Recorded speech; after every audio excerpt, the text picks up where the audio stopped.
하나님의 말씀은 로마서 6장입니다. 주보에 오타가 났는데 지난번 본문 그대로 냈습니다. 죄송합니다.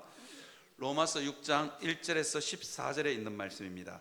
제가 가진 성경으로 신약성경 246페이지입니다. 로마서 6장 1절에서 14절에 있는 말씀입니다. 찾으셨으면 제가 한 절 읽고 여러분들이 한 절 읽고 교독하도록 합니다. 그런즉 우리가 무슨 말을 하리요?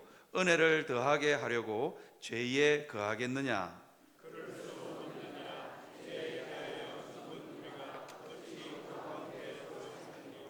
무릇 그리스도 예수와 합하여 세례를 받은 우리는 그의 죽으심과 합하여 세례를 받은 줄을 알지 못하느냐?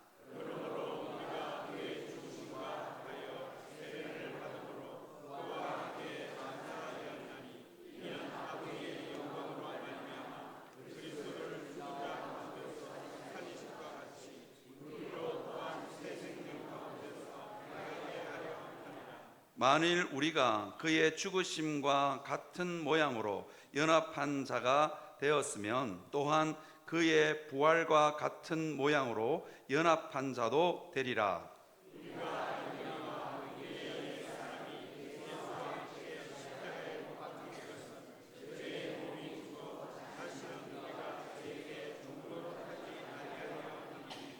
이는 죽은 자가 죄에서 벗어나 의롭다 하심을 얻었음이라.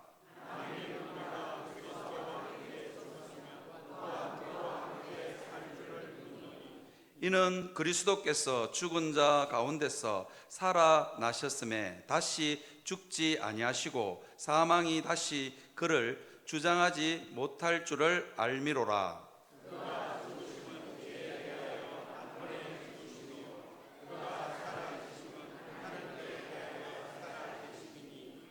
이와 같이 너희도 너희 자신을 죄에 대하여는 죽은 자요 그리스도 예수 안에서 하나님께 대하여는 살아있는 자로 여길지어다.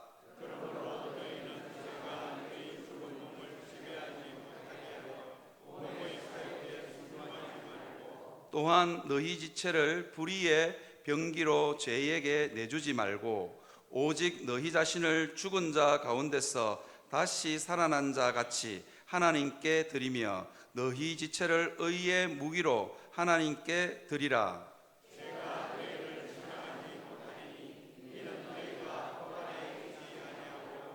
은혜 아래 있으. 아멘. 로마서 6장은 그리스도인의 성화, 예수 믿고 나서 점점 거룩해져 가는 삶에 대해서 이야기하고 있습니다. 그런데 로마서 6장 1절 2절을 한번 보시면요 이렇게 되어 있습니다. 그런즉 우리가 무슨 말을 하리요? 은혜를 더하게 하려고 죄에 거하겠느냐? 그럴 수 없느니라. 그렇게 되어 있죠. 이게 왜 이런 말씀을 하는? 그런즉이라고 말하는 건 5장 20절에 뭐라고 했냐면 죄가 더한 곳에 은혜가 더욱 넘쳤다. 죄가 많은 곳에 은혜가 더 넘치는 거예요. 그러니까 이걸 딱 듣고 있던 이상한 사람들이, 예수 제대로 믿지 않는 사람들이 뭐라 그러냐니까 그러면 죄를 더 지어야 되겠네. 그러면 하나님의 은혜를 더 풍성히 경험할 수 있으니까 그렇게 지금 이야기를 하고 있는 겁니다. 여러분, 이렇게 이야기하는 사람들은요 예수님의 은혜가 뭔지, 십자가가 은혜가 뭔지 제대로 깨닫지 못한 사람입니다. 그래서 오늘 본문은 그럴 수 없느니라. 제가 한번 띄워주시겠습니까? 그럴 수 없느니라. 이 부분에 대해서, 이 부분을 가지고 제가 서론을 시작할까 합니다. 예수 제대로 믿으면요 죄를 더 지어야 되겠네, 그런 생각 전혀 못합니다. 이유가 있습니다. 우리가 예수를 믿게 되면, 여러분, 제가 오후 예배 때 성경 공부할 때, 교리 강의할 때 제가 한번 가르쳐 드린 게 있는데, 예수 믿을 때 어떻게 된다 그랬습니까? 근본적 성화라는 말 들어보셨습니까? 근본적으로, 기본적으로 예수 그리스도의 의로움이 우리 안에 우리 마음 안에 쑥 하고 들어오는 거예요. 그래서 예수 믿은 사람이 죄를 지으면 마음이 너무 괴롭고 힘듭니다. 왜? 예수의 의와 우리의 죄가 자꾸 부딪히는 거예요. 그래서 성령께서, 우리 마음 안에 계신 성령께서 너무 근심하고 슬퍼하니까 예수 믿는 사람은 죄가 들어올 때마다 견딜 수가 없는 겁니다. 견딜 수가. 그래서 여러분, 제가 가끔씩 인용해 드리는 시구 있잖아요. 윤동주 시인의 서시요. 제가 그 시구 중에서 잎새에 이는 바람에도 나는 괴로워했다. 이게 윤동주 시인이요, 예수를 제대로 만난 거예요. 예수 그리스도의 의가 자기 안에 많지는 않지만 어쨌든 예수 그리스도의 의가 그 마음 안에 있으니까 잎새에 이는 조그마한 바람에도 괴로워하고 힘듭니다. 왜? 예수 그리스도의 의와 자기의 죄가 자꾸 충돌하니까요. 이게 그냥 윤동주 시인의 고백만 아닙니다. 사도 바울도 예수 제대로 딱 믿고 나니까, 예전에 예수 믿기 전에 율법을 따르고 바리새인 중에 바리새인이었을 때는 전혀 괴로움이 없었습니다. 그런데 예수 딱 믿고 나니까 어떤 일이 벌어지냐? 오호라, 나는 공고한 자로다. 아니, 예수 믿고 나니까 그 마음이 너무너무 괴로워. 이유가 뭐냐면 죽었던 그 마음 안에 영혼이 살아났기 때문입니다. 무엇으로? 예수 그리스도의 의로 살아났기 때문입니다. 괴로운 거야. 그래서 예수 믿은 사도 바울, 그죠? 신약에서 신약 성경을 제일 많이 기록한 이 사도 바울도 미움과 분노와 시기가 이게 마음속에 들어오니까 마음이 너무 괴로운 거예요. 그거 마음속에 넣어놓고 견딜 수가 없는 거예요. 그런데 끊임없이 미움과 분노와 시기가 끊임없이 이 죄가 끊임없이 자기 마음 가운데 여전히 살아있는 거예요. 그러니까 오호라, 나는 공고한 자로다. 그렇게 고백할 때마다 사도 바울은요, 예수 그리스도의 십자가를 다시 경험하게 됩니다. 그래서 예수 제대로 믿은 사람은요, 죄를 더 지을 수가 없습니다. 마음이 너무 괴롭고 아팠어요. 그래서 그럴 수 없느니라, 그렇게 이야기하고 있는 겁니다. 여러분, 하나님은요, 우리가 정말 소중한 존재입니다. 얼마만큼 소중하냐? 자기 아들 예수 그리스도를 아끼지 않고 우리를 위해서 내어놓을 만큼. 여러분들은 여러분들의 값어치가 별것 아닌 것처럼 보이고 죽으면 그냥 흙으로 돌아갈 인생처럼 보이지만 하나님 눈에는, 하나님 마음에는 여러분들은요, 얼만큼 우주를 다 줘도 바꾸지 않을 존재라는 것을 여러분 믿으시기를 바랍니다. 그 하나님이요, 여러분들을 다듬어 가신다니까요. 그 하나님이 여러분들이 죄와 더불어 먹고 마시는 것을 참아볼 수 없습니다. 왜? 너무 소중하니까. 우리 집에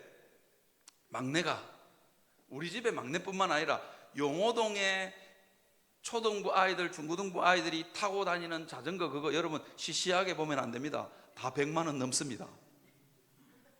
나는 우리 집 애만 100만 원이 넘는 거 사는 줄 알았더니 아닙니다. 다른 애들이 사니까 지도 산 거예요.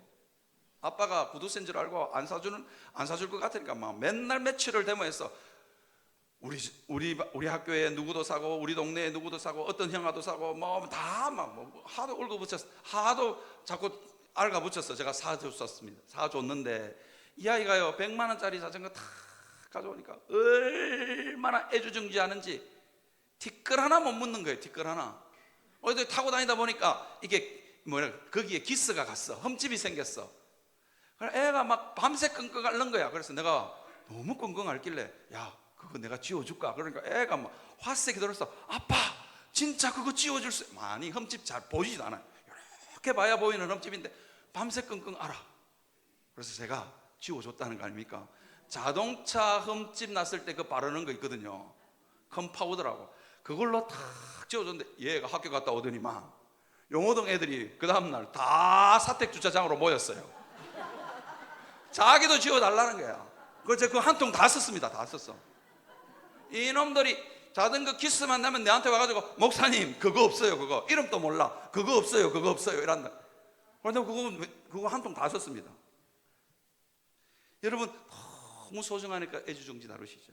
여러분, 때때로 하나님이 여러분들 보면서 너무 소중해서 흠도 없고 티도 없는 존재로 하나님은 여러분들을 다듬어 가십니다. 여러분들 마음 안에 있는 죄 때문에 하나님이 여러분들을 징계하시거나 저주하시는 게 아니라 다듬어 가는 거예요. 그죠? 죄와 더불어 먹고 마시는데 전혀 감각 없으니까 하나님이 우리를 흔드는 거예요. 얘야, 네가 어쩐 존재인데 그래 살면 안 된다. 그래서 흔드는 거예요.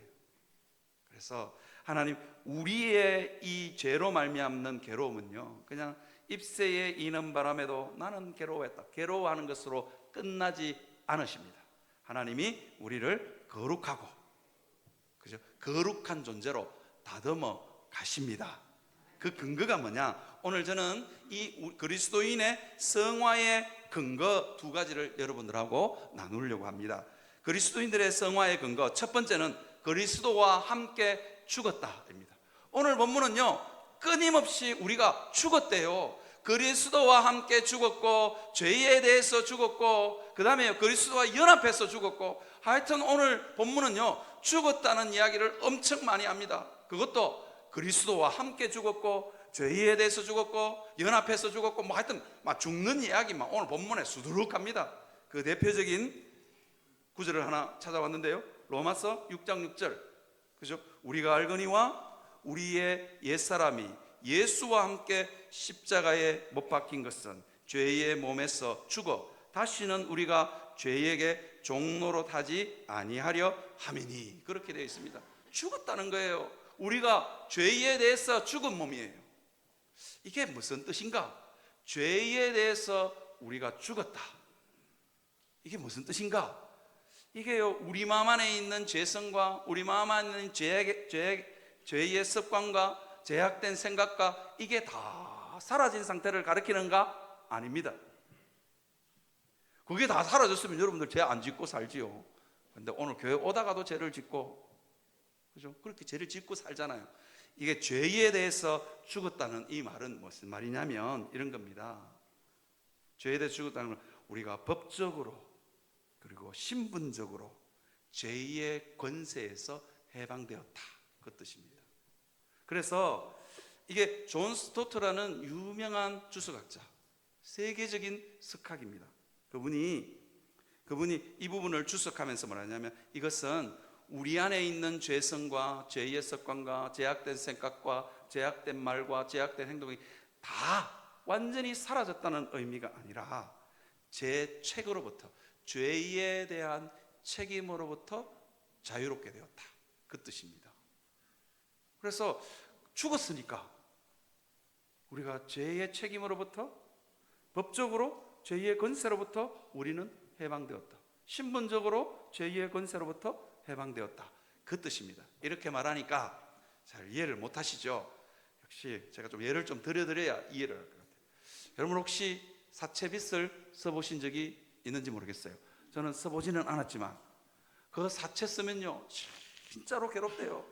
사채업자가 쫓아다니는데 이 사채를 쓴 사람들이요, 하도 빚독촉에 시달리니까 자살하는 사람들이 많습니다. 얼마나 괴롭히는지.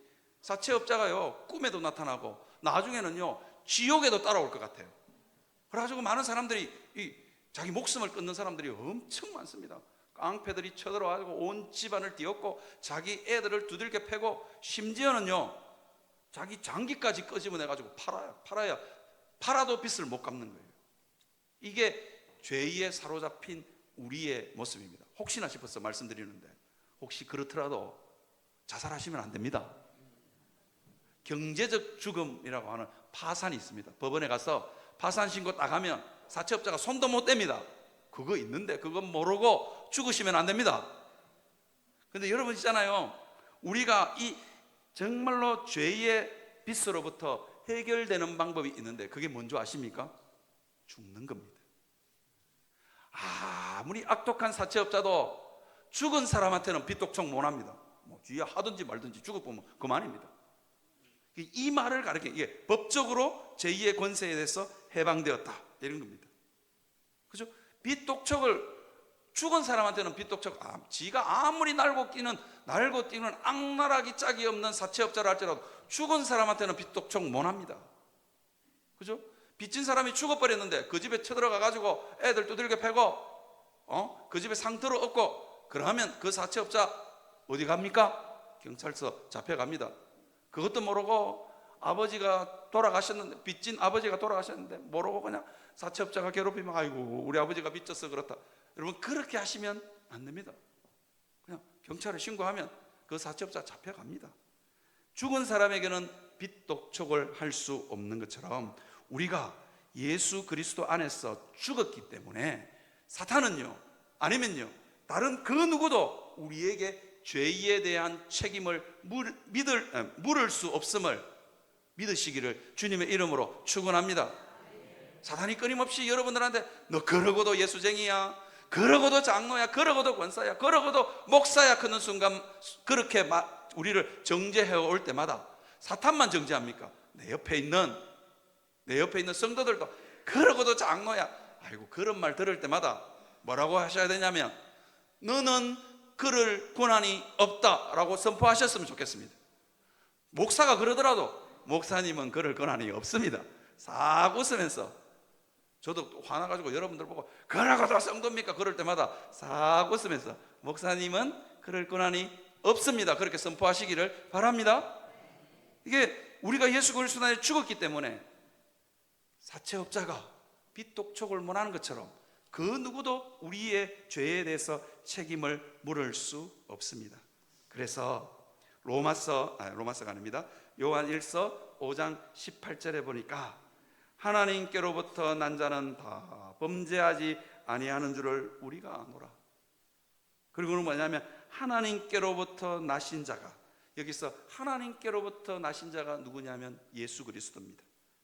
하나님께로부터 나신 자가 그를 지키시며, 그가 누구냐? 하나님께로부터 난 자, 예수 믿는 사람입니다. 그 예수 믿는 사람을 지키시며 악한 자가 그를 만지지도 못하느니라.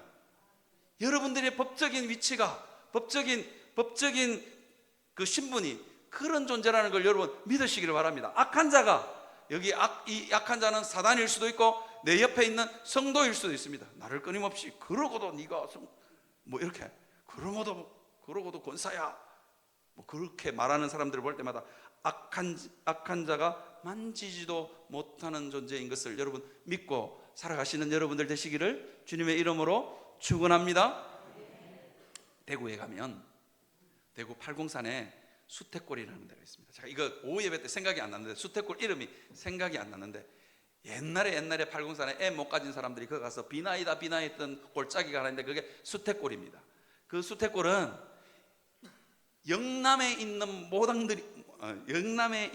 모든 무당들이 모여가지고 구태하고 신 받는 장소입니다. 지금 뭐 애 안 놓으면 병원에 가서 뭐 이렇게 하지, 그 가서 비나이다 사람 없잖아요. 그런데 거기가, 그 골짜기가 영험하다고 영남에 있는 모든 무당들이 거기 가서 둥당둥당 구다는 자리입니다. 그런데 대구에 아주 괴짜 목사님 한 분이 있는데, 아니 비실비실한 집사님들, 비실비실한 권사님들 성경 공부를 아무리 시켜도 자기가 하나님의 자녀인지를 몰라. 그리고 어느 날은 목사님이 이 비실비실한 제자 훈련 아무리 시켜도 안 되는 성도들을 데리고 수태골로 간 거예요. 찬송을 부르고 기도를 하고, 그러니까 저 밑에서 둥당둥당 구다는 무당이 하나 올라와가지고 땀을 빨빨 흘리면서 오더니만 제발 좀 가달라고. 목사님 좀 내려가 있어. 우리 얼마를 데려가 구다는, 그 몇백만 원씩 주고 구다거든요. 우리도 좀 본 좀 뽑아야 될 거 아니냐고. 그런 목사님 보고 내려가 달라 그랬어. 그래서 성도들이 가만히 듣고 있다가 목사님 내려가라는데요. 그러니까 그 무당이 뭐라 그랬을게요? 뭐라 그랬을 것 같습니까? 여러분들도 좀 내려가세요. 목사님만 내려가면 안 돼요. 아니 여러분들 존재 자체가 걸리적거린다. 악한 자가 손도 못 대는 거예요. 그죠? 그래서 그 교회 성도들이 그러더라고요. 그 교회 성도들이 봉고차 타고 내려가면서, 와, 우리가 이런 존재였나? 성경 공부 아무리 시켜도 안 돼. 와, 목사님 그거 대단하다. 목사님 우리가 이렇게 대단한 존재인지 몰랐다. 목사님이 그거 이제 알았냐고. 그때부터 목사님이 재미 붙여가지고 제자반만 끝나면 1년에 한 번씩 간다는 거, 수태골에. 수태골 무당들이 목사님한테 전화해. 목사님 언제 오십니까? 묻는다. 언제 오십니까? 우리 그날은 구단 한다고. 여러분, 우리가 악한 자가 만지지도 못하는 존재인 것을 믿으시기를 바랍니다. 우리는 법적으로요, 죄의 권세에서 완전히 해방된 존재라는 것을 여러분 믿으시는 여러분 되시기를 바랍니다. 그 다음에 신분적으로 우리는 죄의 권세에서 해방되었습니다. 신분적이라는 이 말을 여러분 제가 한번 예를 들어서 한번 설명을 해볼게요. 어느 부잣집 양반이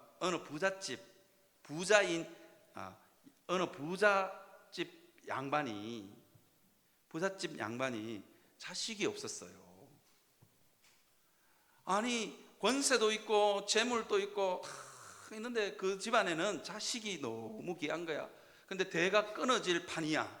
그러니까 어디 친척들 중에 이렇게 찾아보니까 잔반이라 그러죠. 몰락한 양반이 몰락하니까 이게 상놈보다 더 못한 거예요. 사는 거 보니까 완전 쌍놈의 자식, 양반의 흔적도 없는 저 먼 친척이 하나 있는 거예요. 완전히 욕 아닙니다. 쌍놈의 자식 같은 자기 먼 친척을 양자로 데리고 왔습니다. 그런데 말하는 거나 걸음걸이나 밥 먹을 때나 완전 쌍놈이에요. 그렇다고 해서 이 양자가 양반이 아닌 것은 아닙니다. 그 집의 종들이 함부로 못 대합니다. 그 마을의 사람들이 함부로 못 대합니다. 왜? 양반의 신분이 그 집 부잣집 양자가 되어서 양반의 신분이 되었기 때문입니다. 여러분, 때때로 우리의 모습 가운데 죄 때문에 쓰러지기도 하고 넘어지기도 하고, 때때로는요 내가 나를 봐도 너무 한심할 때 너무 많습니다.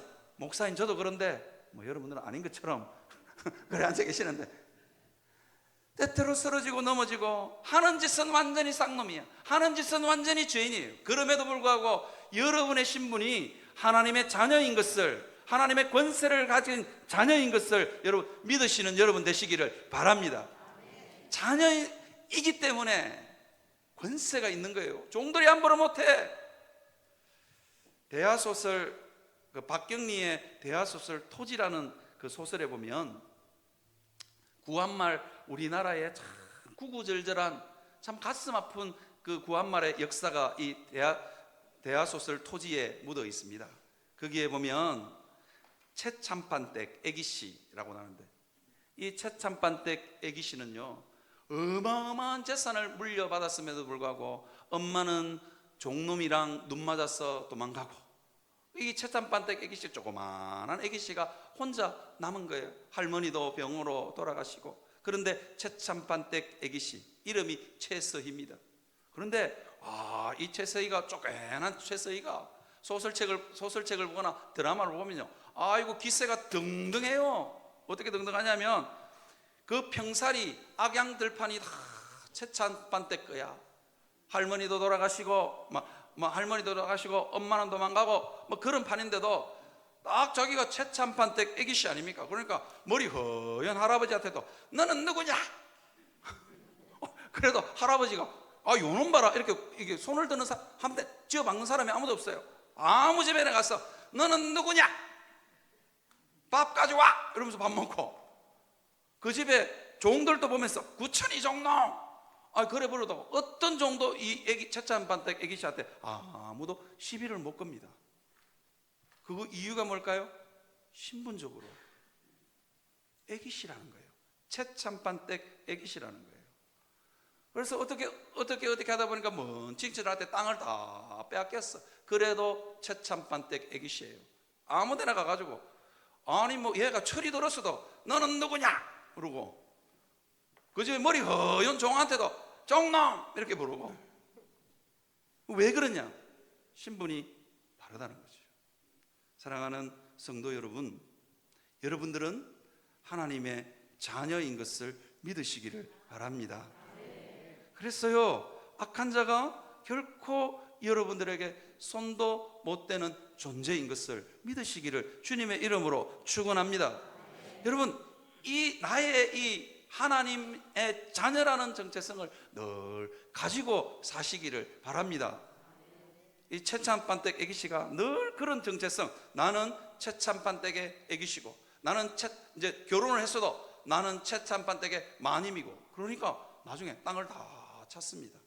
우리가 이 땅을 살아가면서 때로는 부끄럽고 초라한 우리의 모습이 있다 할지라도, 죄 때문에 쓰러지고 넘어진다 할지라도, 여러분, 우리가 하나님의 자녀라는 정체성을 가지고 살면 점점 하나님 닮은 모습으로 변화되어 갈 줄 믿습니다.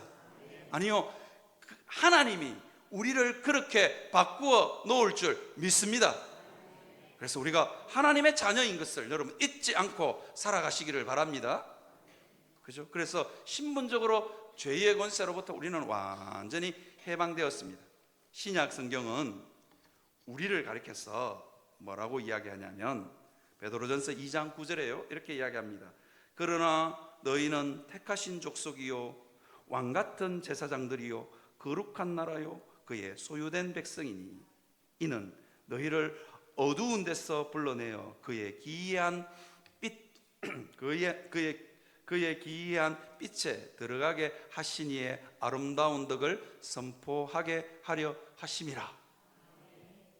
그럼 우리를 보면서 너희는, 조금만 띄워주십시오. 너희를 뭐라고 이야기하냐면 너희는 택하신 족속이요 왕같은 제사장이요 거룩한 나라요 그의 소유된 백성이라고 이야기하고 있습니다.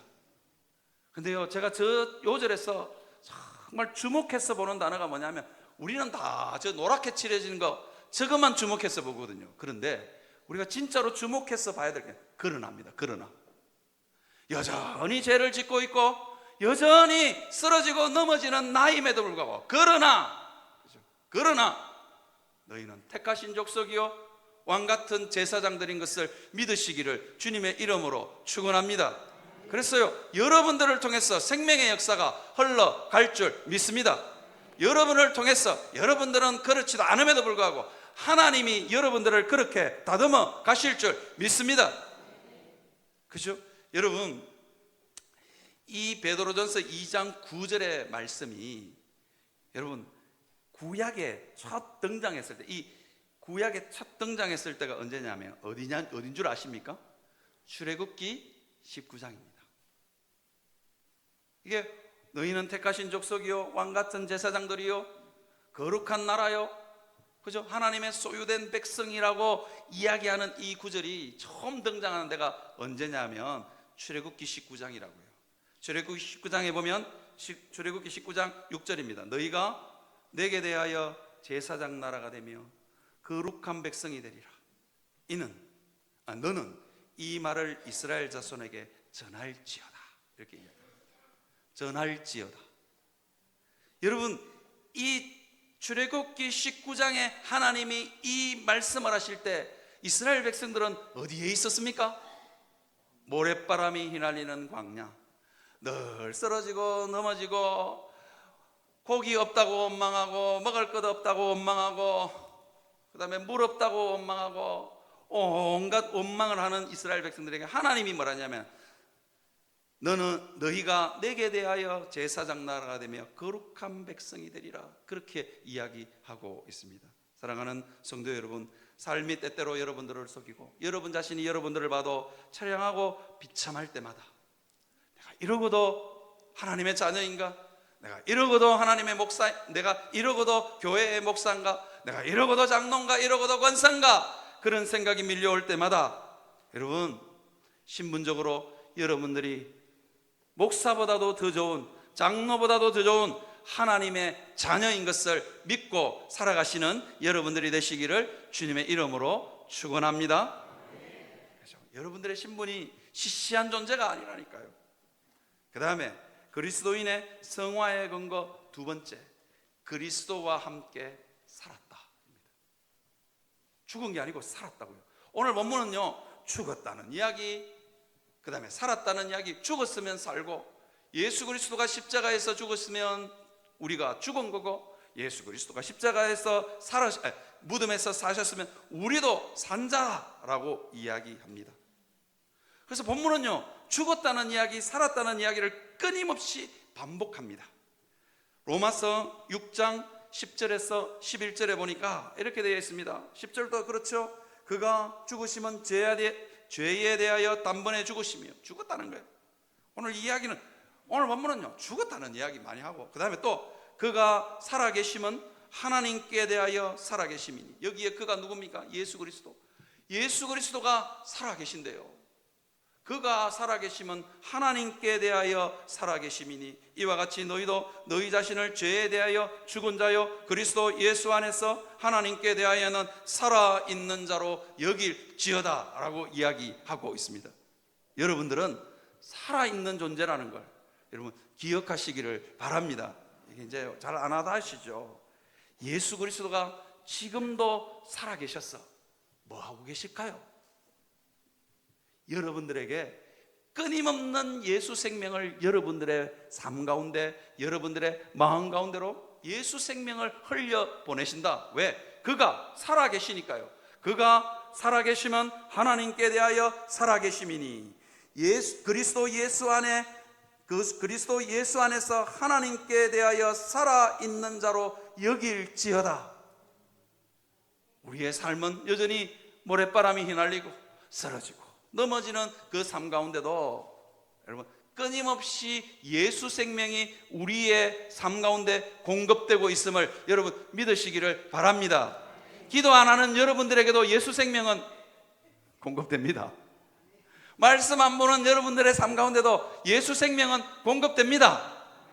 풍성이는 아니지만 조금이라도 계속해서 공급돼. 그러니까 살아있는 겁니다. 여러분, 내가 기도 안 하니까 예수 생명 끊어졌다고 생각하지 마십시오.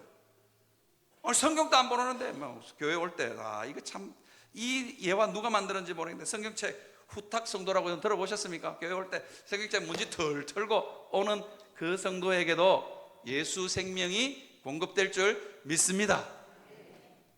기왕 예수 생명 공급받을 거 풍성히 공급받는 여러분들 되시기를 주님의 이름으로 축원합니다. 우리 교회에 사택 주차장이요. 제가 살고 있는 사택 그 바로 앞에 보면 주차장이 있는데 그 주차장 들어오는 입구에 화단에 뭐가 심겨져 있는 줄 아십니까? 모르시죠? 일부도 모르시더라고. 어떻게 그렇게 교회에 관심이 없으신가 몰라. 거기에 사철나무가 심겨져 있습니다. 이게 담임 목사는 교회 풀 한 포기에도 이게 저는 몰랐는데 부목사 때는 몰랐거든요. 담임 목사가 되니까 교회 풀 한 포기에도 제가 관심을 가진 진짜입니다. 여러분들은 그 사철나무 심겨 있는지도 모르겠지만 여러분 있잖아요. 이렇게 서서 보시면요, 들어올 때 이렇게 딱 서서 보시면 잠깐만요. 들어올 때 딱 서시면 제가 착각했네. 일부는 잘못 말해줬네. 오른쪽에 있는 사철나무는 비실비실합니다. 왼쪽에 있는 사철나무는요 너무 잘 자라. 맨날 자라가지고 우리 김영구 집사님 맨날 그 가지 쳐야 돼요. 그런데 이쪽 오른쪽에 있는 사철나무는 비실비실한 게 지금도 이제 봄에는 새싹이 올라오거든요. 여름쯤 되면 파래야 사철나무는 사철 풀어야 되는데 여름에는 더 풀어야 되는데 여름쯤 되면 노랗게 돼가지고 잎이 뚝뚝 떨어져. 그 다음에 진딧물 또 맨날 끌어. 왜 그런 줄 아세요? 제가 3년 동안 지켜봤거든요. 저놈은 왜 저렇게 비실비실하노? 같은 종자를 심었고 같은 화단에 심었는데 저놈은 왜 저럴까 싶었는데 알고 보니까 오른쪽에 있는 화단 만들 때 돌을 많이 집어넣은 거라. 그래가지고 이게 비실비실 그냥 영양분이 올라오는데도 비실비실 올라오니까 이게 막 맨날 진딧물 꺾고 잎이 여름 되면 잎이 노랗든지 시커멓든지 둘 중에 하나예요. 생명이 덜 공급되기 때문입니다. 사랑하는 성도 여러분, 여러분들이 예수 생명을 충만히 공급받기를 사모하는 여러분들 되시기를 바랍니다. 요한복음 15장 5절에 보니까 이렇게 되어 있습니다. 요한복음 15장에는 이렇게 했죠. 나는 포도나무요 너희는 가지라. 그래서 우리는 예수 그리스도께 붙어 있는 가지들입니다. 그가 내 안에 내가 그 안에 거하면 사람이 열매를 많이 맺나니 나를 떠나서는 너희가 아무것도 할 수 없음이라. 그렇게 이야기하고 있습니다. 여러분, 기왕 예수 믿을 거 예수님 안에 딱 붙어 있는 여러분들 되시기를 주님의 이름으로 축원합니다. 막 기도를 해도 그냥 시부지기 하지 마시고 딱 달라붙어서 하나님 앞에 죽기 아니면 살기로 여러분 매달려서 예수 생명 공급받는 여러분들 되시기를 주님의 이름으로 축원합니다. 딱 달라붙어 있으면요, 예수 생명이 우리의 삶 가운데 밀려옵니다. 예수 생명이 우리의 마음 안에, 우리의 가정 안에, 우리 자녀들 안에 밀려 들어오면요, 어떻게 해요? 어두움이, 그리고요 저주가 다 밀려 나갈 줄 믿습니다. 그죠? 밀려 나간다니까요. 그런데 막 예수 생명 믿는지 안 믿는지, 예수님 안에 가는지 안 가는지 모르고 허리멍텅하게 살면 생명도 허리멍텅하게 들어오는 거예요. 우리 사철남 우리 그 주차장 들어오는 입구에 그 오른쪽 나무처럼 맨날 비실거려 막. 그죠? 여러분, 생명이 공급되면요, 어떤 병충해도 다 이깁니다. 어떤 병충해도 다 이긴다고요. 교회 생활하면서 맨날 마음이 상해. 왜 마음이 상할까요? 내 옆에 있는 성도들이 나를 잘 못해줬어. 내 옆에 있는 성도들이 못됐어. 내 옆에 있는 성도들이 독한 말 했어. 아니라니까요. 예수 생명만 충만해 보십시오. 아무리 그런 말해도 니는 지져라 나는 간다 이래 됩니다. 예수 생명이 없으니까 조그만 말해도 상처받고, 담임 목사 눈빛 하나에도 상처받고, 왜 째려보세요 목사님 이러면서 째려보지도 않았는데. 생명 있는 사람은 그렇게 안 됩니다. 목사님이야 째려보든지 말든지, 그죠? 목사님이야 강대상에서 저주를 퍼붓든지 말든지, 예수 생명이 풍성한 사람은요 능히 이깁니다. 여러분, 포도나무에 가지가 딱 붙어 있으면요 아마 어떤 병충해가 들끓어도 다 이겨냅니다. 그런데 가지가 끊어지면요 아무리 좋은 비료를 갖다 부어도, 그죠? 아무리 물을 많이 줘도, 아무리 좋은 영양제를 갖다 부어도, 아무리 좋은 살충제인가요? 농약을 갖다 뿌려도 그 가지는 죽습니다. 그죠? 여러분들의 삶 가운데 예수 생명이 충만히 임하는 역사 있기를 주님의 이름으로 축원합니다. 사모하시기를 바랍니다. 기도의 자리를 사모하시고, 하나님 말씀 들을 때도 주님 예수 생명이 내게 공급되는 역사 일어나게 하여 주옵소서. 그렇게 기도할 수 있는 여러분 되시기를 주님의 이름으로 축원합니다. 제가 마지막으로 이 이야기를 너무 많이 듣던 이야기지만 제가 오늘도 한번 해보고 싶습니다. 여러분, 송명희 시인 알지요? 사지가 다 뒤틀려가지고 오늘 또 알았어요. 이 송명희 시인 검색할 때마다 오늘 또 알았어요. 왜 사지가 다 뒤틀린 이 중증 장애인으로 태어났냐? 태어날 때 의사가 실수로 뇌를 건드렸어. 그래서 사지가 다 뒤틀렸어요. 글자 발가락에다가 연필을 꽂아가지고 글자를 하나 쓰는데, 한 글자 쓰는데 30분 걸린대요. 여러분들 중에 글자 한 자 쓰는데 30분 걸리시는 분 계십니까? 참 이게 어떻게 진짜 죽는 것보다 못한 삶 아니겠습니까? 차라리 죽었으면 좋겠다고. 그 부모는요, 송명희 씨 완전히 사지가 뒤틀려가지고 방바닥에 엎어져 있는 그 자녀 볼 때마다 내가 무슨 죄를 져가지고 평생을 죽을 때까지 원망하고 불평하고 그렇게 살다가 끝나는 인생 아니었겠어요? 그런데 예수 생명이 송명희 시인에게 탁 들어오니까 완전히 바뀌죠. 발가락으로 꽂아가지고 삐뚤삐뚤 글을 쓰는데, 여러분 유명한 시 있잖아요. 나 가진 재물 없으나, 나 가진 지식 없으나, 나 남에게 있는 건강 있지 않으나, 나 남이 없는 것 있으니. 여러분, 이 시를 지어냅니다. 송명희 시인 부모님은 평생을 그 사지가 뒤틀린 자기 딸 보면서 내가 무슨 죄를 졌냐, 그렇게 평생을 원망하고 불평하며 사는데요, 예수 생명이 이 자기 딸에게 임하니까 이 송명희 시인 부모님들이요 그 딸 들쳐업고 전국 방방곡곡을 돌아다닙니다. 병 고치려고 돌아다니는 게 아니고, 송명희 시인을 어느 교회든지 송명희 시인만 갖다 놓으면 죽은 영혼들이 살아나는 거예요. 자살하는 영혼들이 살아나는 거야. 이게 아니 그냥 말도 못해 이러는데도 막 그 강대상에만 갖다 놓으면 죽으려는 사람들이 살아나고, 영적으로 잠자는 사람들이 깨어나고, 예수 생명이 그 사지가 뒤틀린 성명의 시인을 통해서 흘러가는 거예요. 이 부모님들을요, 늙어서 하늘나라 가기 전까지 성명의 시인 덜쳐없고, 우리나라 오지라는 오지, 교회라는 교회, 낙도는 전라도에 있는 낙도는 말할 것도 없고, 그게 일상이었어요. 데려다가 놓으면 은혜를 받는 거예요. 제가 그랬죠. 서울에서 여러분, 우리나라에서 제일 권위 있는 아트홀이 어딘 줄 아십니까? 세종문화회관입니다. 거기는 아무한테나 그 대관 안 해줍니다. 저 한번 가봤는데 저 가보고 깜짝 놀랐습니다. 왜 놀란 줄 아세요? 주차비가 너무 비싸. 와, 제가 장애인이라서 50% 할인 받는데도 36,000원인가 4만 원 냈습니다. 몇 시간 됐는데. 그러니까 거기는 돈 있는 사람만 와야 돼. 그냥 와, 이거 완전히 똘똘이 차 몰고 갔다가 완전히 그냥 차값보다 더 비싼 주차비 낼 뻔했어. 그죠? 성명의 시인을요, 휠체어에 얹어가지고 휠체어에 태워서 그 세종문화회관 예수 안 믿는 사람들 앞에 갖다 놔놨어. 다 뒤벼. 이 한마디에 온 예수 안 믿는 사람도 다 울어져요. 그죠? 그 생명이 어떻게 흘러가느냐?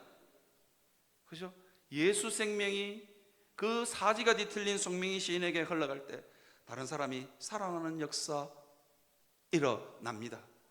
여러분들의 삶 가운데도 그 역사 있기를 주님의 이름으로 축원합니다. 여러분, 우리 인생이 꼬이고 우리 인생이 비참한 이유는, 여러분, 우리가 돈이 없었어, 우리가 못 배웠어, 명예가 없었어, 힘이 없었어, 아닙니다.